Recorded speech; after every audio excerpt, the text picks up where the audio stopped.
Melati kuntum tumbuh melata, sayang merbah di pohon cemara. Assalamualaikum, mulanya kata, saya sembah pembuka bicara. Bismillahirrahmanirrahim. Alhamdulillahirrabbilalamin. Wassalatu wassalamu wa syafil anbiya'i wal mursalin wa ala alihi wa sahbihi ajma'in. Assalamualaikum warahmatullahi wabarakatuh. Salam sejahtera dan salam Malaysia Madani. Pertama sekali, saya rasa eloklah saya Muhammad Danish Fikri bin Rosli selaku wakil bagi kumpulan kami untuk mengucapkan ribuan terima kasih kepada hadirin dan hadirat rakan-rakan semua. Serta tidak lupa juga kepada Encik Said selaku pensyarah yang banyak memberi panduan dan tunjuk ajar kepada kami kerana hadir untuk mendengar perbincangan kita pada hari ini melalui forum yang akan kami mulakan sebentar lagi. Jadi, sebelum kita mulakan forum kita, eloklah saya memperkenalkan ahli-ahli panel kita yang segak tampan bergaya pada hari ini. Kerana tak kenal maka tak cinta. Jadi, untuk panel yang pertama, kita ada di sini seorang jejaka yang tampan rupawan, lagikan pintar berkata-kata, saudara Azwar. Untuk panel yang kedua pula, kita ada di sini seorang berpenampilan tegas namun lembut dalam bicaranya, saudara Faris Irfan. Baiklah, sudah selesai pengenalan tadi, maka marilah kita teruskan perbincangan forum kita pada hari ini, yang kita akan membincangkan tentang masalah yang dihadapi oleh Cikgu Osman di Sekolah Kebangsaan Seri Cempaka berkenaan kurangnya keterlibatan murid dalam aktiviti kurikulum. Kurikulum kebangsaan ialah suatu program pendidikan yang termasuk kurikulum dan kegiatan kurikulum yang merangkumi semua pengetahuan, kemahiran, norma, nilai, unsur kebudayaan dan kepercayaan untuk membantu perkembangan seseorang murid dengan sepenuhnya dari segi jasmani, rohani, mental dan emosi, serta untuk menanam dan mempertingkatkan nilai moral yang diingini dan untuk menyampaikan pengetahuan. Manakala kegiatan kurikulum artinya apa-apa kegiatan yang dirancang daripada proses pengajaran dan pembelajaran di luar bilik darjah yang memberikan murid peluang untuk menambah, mengukuh kemahiran dan nilai-nilai yang dipelajari di bilik darjah. Daripada kajian yang saya dapati, untuk kita membantu permasalahan yang dihadapi oleh Cikgu Osman, terdapat beberapa dasar yang boleh digunakan. Jadi, tanpa membuang lebih banyak masa, saya mempersilakan panel kita yang pertama untuk menerangkan bagaimana dasar-dasar kurikulum ini dapat membantu Cikgu Osman. Persilakan. Terima kasih saya ucapkan kepada saudara Danish Fikri yang kacak bergaya kerana telah mengajukan satu soalan yang sangat menarik. Antara dasar kurikulum yang boleh dilaksanakan oleh Cikgu Osman ialah pelaksanaan kegiatan kurikulum hendaklah berasaskan prinsip penyertaan beramai-ramai tanpa ada unsur paksaan, tetapi memfokuskan kepada peningkatan perpaduan dan integrasi dalam kalangan murid-murid. Dalam aspek ini, Cikgu Osman bersama-sama pihak sekolah haruslah membina satu persekitaran yang inklusif. Persekitaran inklusif bertujuan untuk melibatkan penyertaan semua murid tanpa mengira latar belakang, sosioekonomi, tahap kognitif gender, budaya, minat dan gaya pembelajaran yang berbeza. Cikgu Osman haruslah memainkan peranannya untuk menggalakkan semua muridnya untuk berkumpul bagi melaksanakan aktiviti kurikulum bersama tanpa mengira aspek-aspek berikut. Persekitaran yang inklusif juga bermaksud tiada pengasingan berlaku dan menggalakkan kerjasama antara murid. Cikgu Osman perlu menggunakan kreativitinya untuk memupuk rasa minat dan gembira dalam kalangan murid seperti melaksanakan aktiviti perkemahan di luar. Hal tersebut sedikit sebanyak dapat menarik rasa minat dan gembira dalam kalangan murid.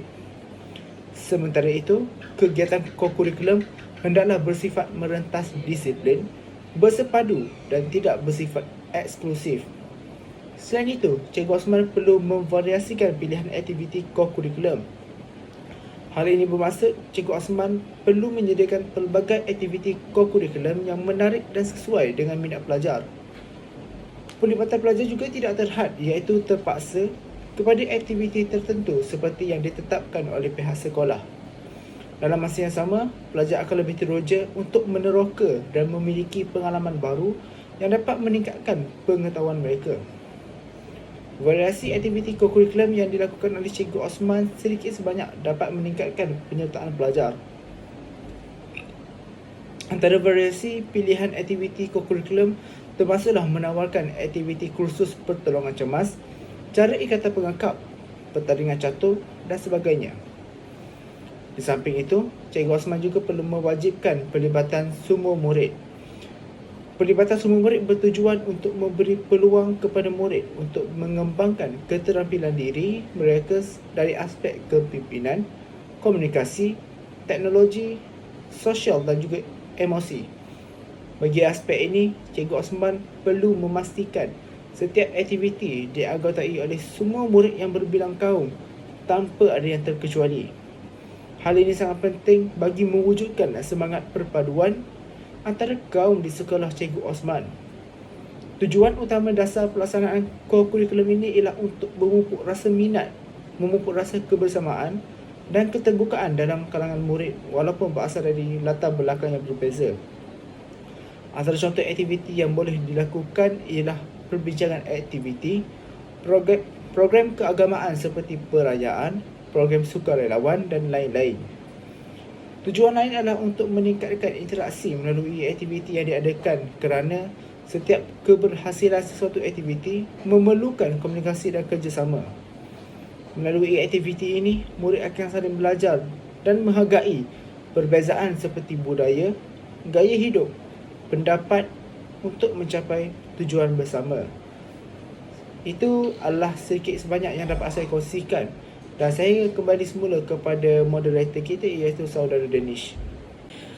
Baiklah, terima kasih kepada panel kita yang pertama atas penjelasan yang diberikan. Sedikit ulasan ringkas tentang apa yang dinyatakan saudara tadi adalah melalui apa yang disampaikan oleh panel pertama, ianya dapat menarik rasa minat dan gembira dalam kalangan murid dalam aktiviti kokurikulum. Dan secara tidak langsung, pelajar akan lebih teruja untuk meneroka dan memiliki pengalaman baru yang dapat meningkatkan pengetahuan mereka. Seterusnya, kita akan mendengar pula contoh lain tentang dasar pelaksanaan kokurikulum ini dalam PDP murid daripada panel kita yang kedua ini. Jadi, menurut saudara, apakah dasar lain yang dapat digunakan oleh guru besar di Sekolah Kebangsaan Seri Cempaka dalam menyelesaikan isu murid-murid sekolahnya yang tidak terlibat aktif dalam aktiviti kokurikulum? Terima kasih kepada moderator kita, Saudara Danish, di atas sedikit penerangan yang menarik berkaitan dengan isu yang ingin kita bincangkan bersama-sama dalam sesi forum kita pada hari ini, iaitu berkaitan dengan permasalahan Cikgu Osman yang merupakan seorang guru besar di Sekolah Seri Cempaka dalam menyelesaikan isu murid-murid sekolahnya yang tidak terlibat aktif dalam aktiviti kokurikulum kerana lebih tertumpu kepada pencapaian dalam subjek-subjek akademik mereka dan tidak mengamalkan semangat muhibah semasa melakukan aktiviti kokurikulum tersebut. Bagi menjawab soalan saudara moderator tadi tentang apakah dasar-dasar pelaksanaan kokurikulum di sekolah yang dapat membantu Cikgu Osman dalam mengatasi masalah tersebut, suka untuk saya memetik dasar pelaksanaan kokurikulum utama yang kedua, iaitu penyertaan murid dalam aktiviti kokurikulum adalah wajib, seperti yang dinyatakan dalam perkara 5.1 Surat Perkeliling Ikhtisas, iaitu matlamat gerak kerja kokurikulum yang dikehendaki ialah penyertaan setiap orang pelajar. Setiap pelajar hendaklah mengambil bahagian sekurang-kurangnya dalam salah satu gerak kerja pakaian seragam, satu kegiatan persatuan atau kelab, satu kegiatan sukan atau permainan. Berdasarkan dasar ini, Cikgu Osman selaku guru besar dapat menjana pelbagai langkah dalam menyelesaikan tampuk permasalahan beliau. Antaranya adalah seperti sebagai seorang guru besar, Cikgu Osman boleh untuk mencuba mewujudkan peluang seluas-luasnya kepada murid dalam memberi kesempatan kepada mereka untuk menyertai kegiatan kokurikulum yang mereka minati. Hal ini dapat menarik minat para pelajar untuk aktif dalam aktiviti kokurikulum. Ianya dapat dijalankan dengan cara membuat tinjauan ringkas terhadap murid-murid sekolah tersebut tentang sukan, kelab atau persatuan apa yang mereka gemar ataupun menunjukkan minat untuk mencuburkan diri. Perkara ini dinyatakan demikian kerana kadang-kadang faktor yang membuat pelajar tidak terlalu minat untuk aktif dalam aktiviti kokurikulum adalah kerana tiada persatuan atau kelab yang mereka minati dan memberatkan keterlibatan ke arah pencapaian akademik semata-mata. Walhal, pencapaian kokurikulum juga termasuk dalam elemen yang menyumbangkan kualiti dalam diri murid tersebut. Oleh hal tersebut, guru besar boleh mengambil positif dalam mengambil langkah ini dan kemudian membuat penilaian terhadap kelab dan persatuan baharu yang manakah sesuai untuk diwujudkan. Setelah langkah awal ini berjaya dilakukan dan murid mula menunjukkan respon yang positif, Cikgu Osman juga perlu untuk memastikan mereka selalu konsisten dalam aktiviti kokurikulum ini. Oleh itu, Cikgu Osman juga boleh untuk meminta guru-guru yang bertanggungjawab terhadap setiap kelab dan persatuan untuk sentiasa mengambil rekod kehadiran dan pencapaian setiap murid sepanjang menyertai aktiviti kokurikulum. Kemudian, Cikgu Osman boleh memberi penghargaan kepada murid yang mempunyai kehadiran penuh dalam aktiviti kokurikulum yang dilaksanakan dan yang aktif di dalamnya. Penghargaan atau anugerah boleh diberikan dalam bentuk sijil, trofi, peluang penyertaan aktiviti kokurikulum dan sebagainya. Hal ini akan mempengaruhi semangat pelajar untuk lebih melibatkan diri dalam aktiviti kokurikulum dengan penuh semangat. Oleh semua hal yang demikian, saya membuat konklusi bahawa dasar utama pelaksanaan kokurikulum yang kedua ini mampu memberi bantuan kepada Cikgu Osman dalam menyelesaikan isu murid-murid di sekolahnya. Pernyataan kesimpulan saya ini bukan sahaja berdasarkan bagaimana cara dan langkah yang Cikgu Osman mampu lakukan dengan meneliti dasar ini seperti yang saya jelaskan dan kongsikan tadi, tetapi juga berdasarkan kepada kepentingan yang dasar ini mampu untuk sumbangkan. Ianya bukan sahaja dapat melahirkan pelajar yang seimbang akademik dan kokurikulum, namun juga mampu membina pelajar yang berdisiplin dan bertanggungjawab melalui aktiviti kokurikulum yang mereka jalankan, dan juga dasar ini membantu dalam membentuk kepribadian pelajar yang seimbang, iaitu selain fokus dalam bidang akademik, murid juga perlu mengembangkan aspek-aspek lain dari diri mereka seperti keseimbangan antara kecergasan intelektual, emosi dan fizikal. Kegiatan kokurikulum membantu dalam mengembangkan sikap positif, disiplin, tanggungjawab, ketekunan untuk menjadikan individu itu seimbang dan berkualiti. Tidak lupa juga, ianya menyumbang kepada perkembangan keterampilan murid di mana murid memiliki kesempatan untuk mengembangkan komunikasi dalam kehidupan sehari-hari dan masa depan. Oleh kerana semua hal ini, maka jelaslah bahawa dasar utama pelaksanaan kokurikulum yang kedua ini mampu membantu Cikgu Osman dalam menyelesaikan isu di sekolahnya. Saya rasa itu sahaja penjelasan dan perkongsian saya untuk masa ini dalam menjawab soalan saudara Danish tadi. Terima kasih. Saya serahkan kembali kepada moderator kita, saudara Danish. Terima kasih kepada panel kedua atas penerangan yang menarik terkait dengan isu yang akan kita bahas dalam sesi forum ini mengenai permasalahan Cikgu Osman yang merupakan seorang guru besar di SK Seri Cempaka dalam menyelesaikan isu ketidakaktifan murid-muridnya dalam kegiatan kokurikulum.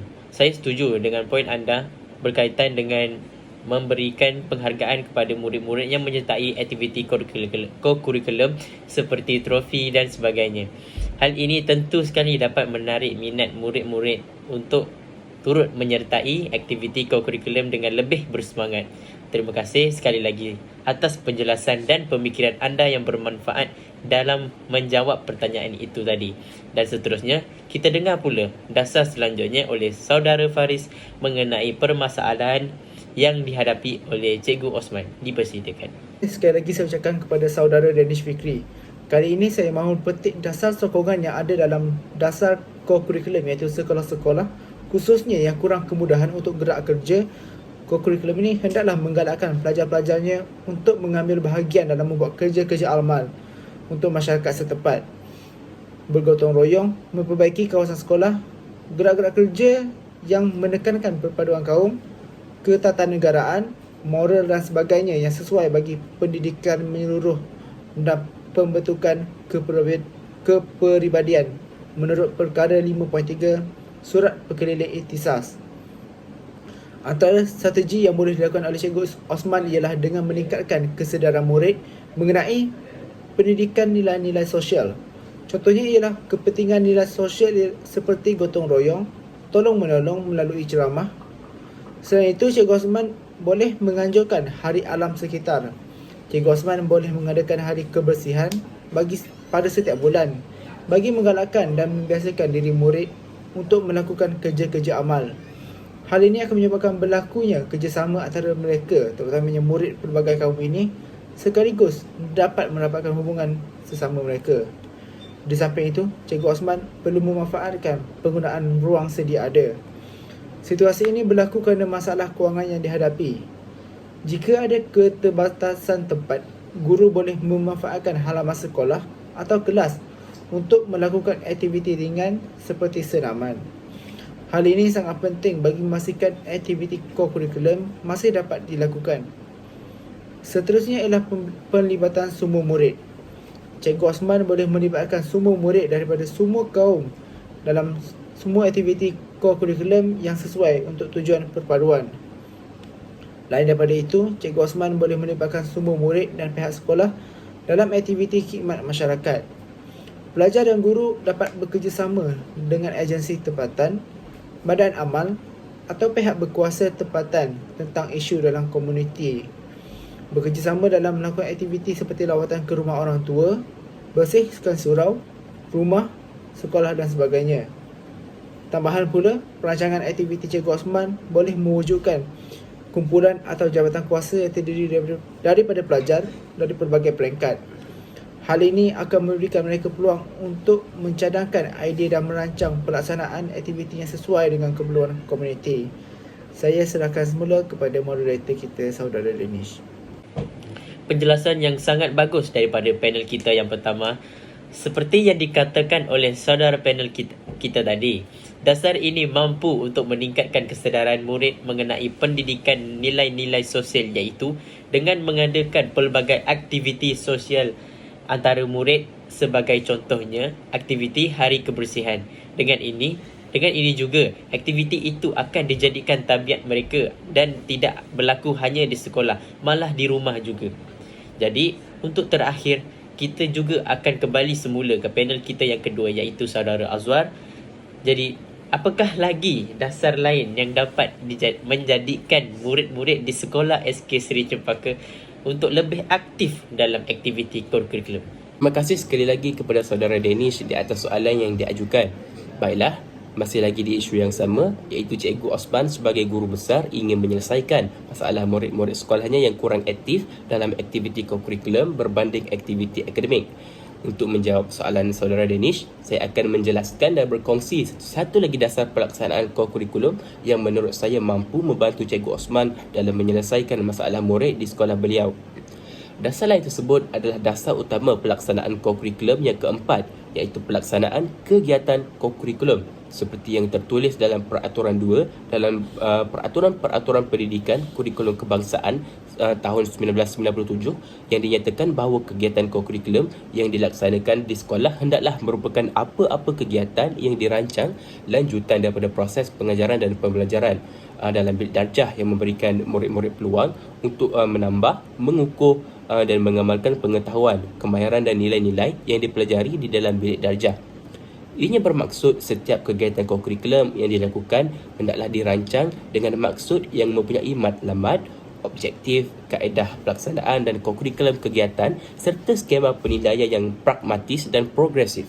Setiap kegiatan co-curriculum yang dilaksanakan juga perlu mempunyai maklumat ataupun elemen-elemen pengetahuan, pengalaman dan kemahiran baharu serta nilai-nilai murni yang membantu membentuk intelek, emosi, jasmani dan rohani murid secara seimbang. Dengan berdasarkan dasar utama pelaksanaan co-curriculum yang keempat ini, Cikgu Osman selaku guru besar sudah mampu untuk membina dan menjalankan strategi untuk menyelesaikan isu murid-murid di sekolah beliau. Sebagai contoh, langkah pertama Cikgu Osman haruslah menawarkan pelbagai aktiviti co-curriculum yang sesuai dengan minat dan keperluan pelajar. Ini termasuk aktiviti sukan, seni, muzik, debat, kelab ekonomi, khidmat masyarakat dan sebagainya yang menjadi lanjutan di dalam kelas semasa proses pengajaran dan pembelajaran bagi memperluaskan kemahiran dan pengetahuan para murid seperti yang diterangkan dalam dasar utama pelaksanaan co-curriculum keempat ini. Seterusnya, Cikgu Osman perlu untuk memastikan terdapat pelbagai pilihan yang meliputi pelbagai bidang minat supaya pelajar boleh memilih aktiviti yang sepadan dengan minat mereka agar mereka lebih yakin dan bersemangat dalam menyertai dan melakukan aktiviti-aktiviti tersebut. Kemudian, langkah seterusnya adalah Cikgu Osman perlu untuk memikirkan cara untuk libatkan pelajar secara aktif dalam merancang, melaksanakan dan menilai aktiviti kurikulum. Hal ini bertujuan untuk memberi mereka peluang untuk mengeluarkan idea, mengatur aktiviti atau menjadi pemimpin dalam kumpulan atau kelab. Dengan melibatkan pelajar secara aktif, mereka akan merasakan mereka mempunyai pemilikan terhadap aktiviti kurikulum dan lebih bermotivasi untuk menyertainya. Akhir sekali, Cikgu Osman boleh meminta guru-guru yang bertanggungjawab untuk sentiasa memainkan peranan. Guru pembimbing adalah peneraju dalam menjalankan aktiviti kurikulum. Menyediakan sokongan dan latihan yang mencukupi kepada guru pembimbing untuk memahami peranan mereka, membangunkan kemahiran kepimpinan dan menjalankan aktiviti dengan berkesan. Sokongan dan pengiktirafan terhadap usaha mereka juga amat penting kerana ianya akan menjadi pemangkin motivasi di dalam diri mereka untuk terus konsisten dalam menyertai aktiviti kurikulum. Di samping segala bagai strategi yang telah saya kongsikan tadi, maka di sini pelajar akan memperoleh pelbagai kepentingan dan faedah melalui pelaksanaan strategi berdasarkan dasar utama pelaksanaan kurikulum yang keempat ini.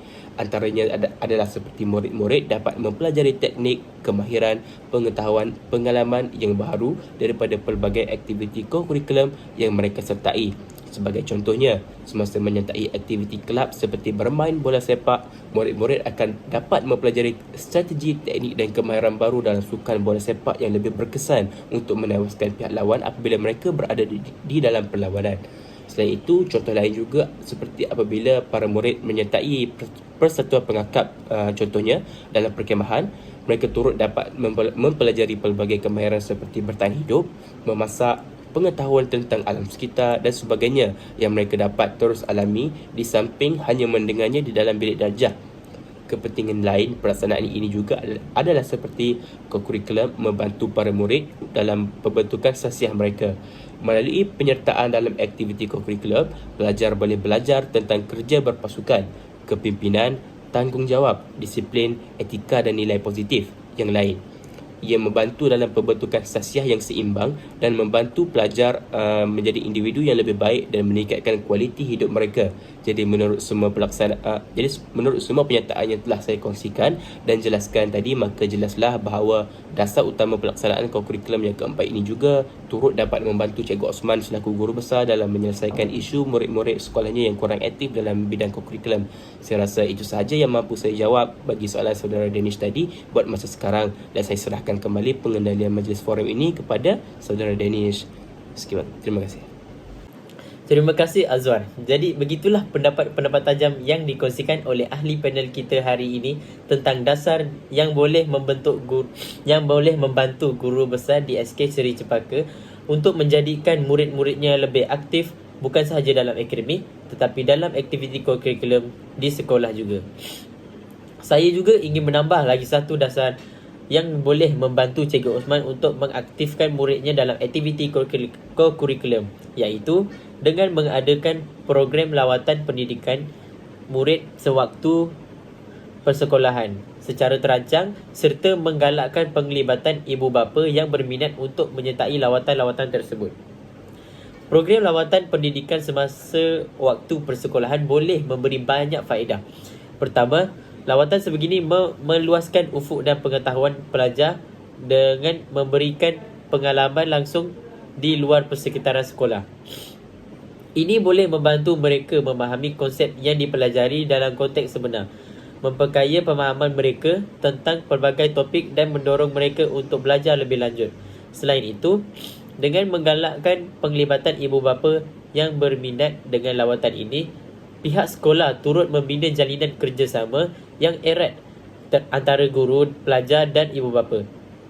Ini mengukuhkan hubungan dan komunikasi antara sekolah dan keluarga, mewujudkan persekitaran pendidikan yang holistik dan menyokong. Penglibatan ibu bapa dalam lawatan pendidikan boleh memberi faedah tambahan kepada pelajar. Ibu bapa boleh memberikan perspektif tambahan penyeliaan dan sokongan emosi yang memperkayakan pengalaman pembelajaran anak-anak mereka. Mereka juga boleh berkongsi pengalaman dan pengetahuan mereka dengan pelajar dan menjadi contoh teladan yang baik dalam menjalankan aktiviti pendidikan. Melalui keseluruhan forum ini, apa yang boleh saya simpulkan ialah dengan berpandukan semua dasar ini, terdapat pelbagai kelebihan dan kebaikan pelaksanaan kurikulum dalam pendidikan. Oleh itu, pelaksanaannya perlulah dirancang dengan rapi dan dijalankan dengan lebih serius oleh semua pihak. Segala kekangan dalam pelaksanaan sama ada dari segi latihan guru, kemudahan peralatan, infrastruktur, sokongan, kewangan dan sebagainya perlu diatasi segera. Ini adalah penting supaya pelaksanaan kurikulum dalam pendidikan dapat mencapai objektifnya dan berjaya melahirkan generasi yang berpendidikan tinggi serta bersasiah mulia. Maka dengan itu tamatlah sudah sesi forum kita pada hari ini dan ingin saya ucapkan terima kasih yang tidak terhingga kepada kedua-dua ahli panel kita yang sudi hadir dan menyuarakan pendapat masing-masing. Semoga kita semua dapat menambah ilmu baharu dan terima apa yang telah disampaikan dengan hati yang terbuka. Saya akhiri sesi forum kita pada hari ini dengan serangkap pantun. Bangun pagi ke Pekansari, banyak makanan yang mahu dibeli. Selesai sudah tugas diberi, di lain masa bersua kembali. Wabillahi taufiq wal hidayah. Assalamualaikum warahmatullahi wabarakatuh.